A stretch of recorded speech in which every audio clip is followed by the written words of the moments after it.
Welcome back to the Word Expanded, the Gospels. We're in Matthew. We're in chapter 17. We're looking at verse 22. As they were gathering in Galilee, Jesus said to them, "The Son of Man is about to be delivered into the hands of men, and they're going to kill him, and he will be raised on the third day." And they were greatly distressed. Very short little passage here, right? But lots that you could pick out of this, right? Lots of application in this. But Jesus says to them, right, that he's going to be killed. No, again, the Bible tells us in other areas that they just never really grasped this whole thing.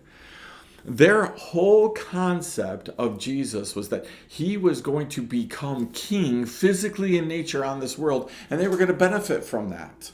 Right? They were just choosing a king that they wanted to follow. Now, I'm not saying that that's a bad thing, not saying that they did anything wrong. Right? They believed in Jesus. They declared, at least Peter did, that he was the Messiah, the Son of God. They believed all of that.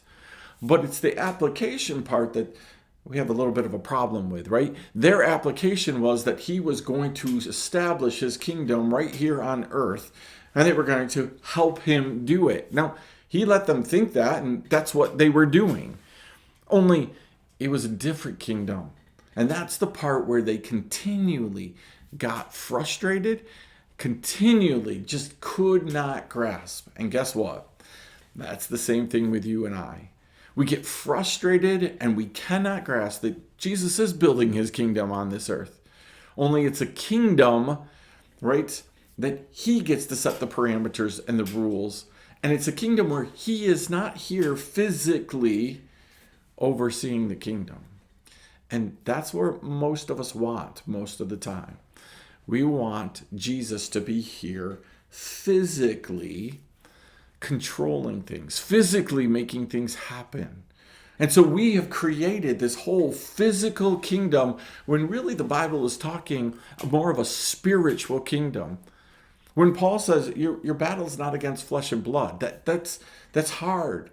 We want the physical battle, and we do that all the time. We consistently put faces to the spiritual battle that is going on.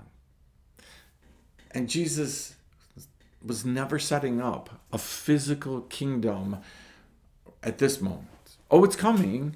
He's going to. But at this moment, no, this is a spiritual kingdom. It's not going to look like you want it to, with all the physical things that you want it to. It's why we have things like the prosperity gospel, because we want to believe that if we just do right things, God's going to abundantly bless you. He might, but he might not.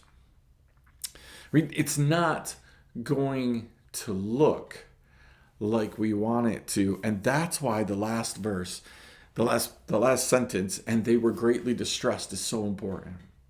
A lot of Christians, a lot of church-going people, a lot of non-Christians are greatly distressed because God just simply isn't manifesting his kingdom in the way that we want him to. So I want to leave that with you. I want you to think about that, chew on that. Are you disappointed because God's not manifesting his kingdom the way you want it to be? Be honest. Right? Are the things that you've been expecting? Did you think it would be a little easier here? That this is what would happen when you became a Christ follower? And slowly you're just getting jaded and disappointed and frustrated and all of the things.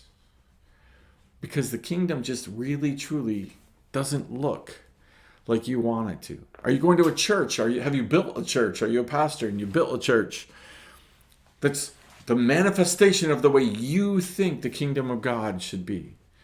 I will remind you again that God says your ways, our ways, my ways are not his ways. His ways are higher.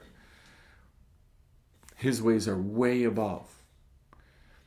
And that there is a way that seems right to us, but it leads to death. That's what happened to Jesus. There was a way that seemed right to man, and it led to death. Fortunately, Jesus overcame death, rose again, stands at the right hand of God as our advocate, wanting to manifest things for us, but according to his Father's will, not our will. Chew on that. We'll see you next time right here on The Word Expanded the Gospels.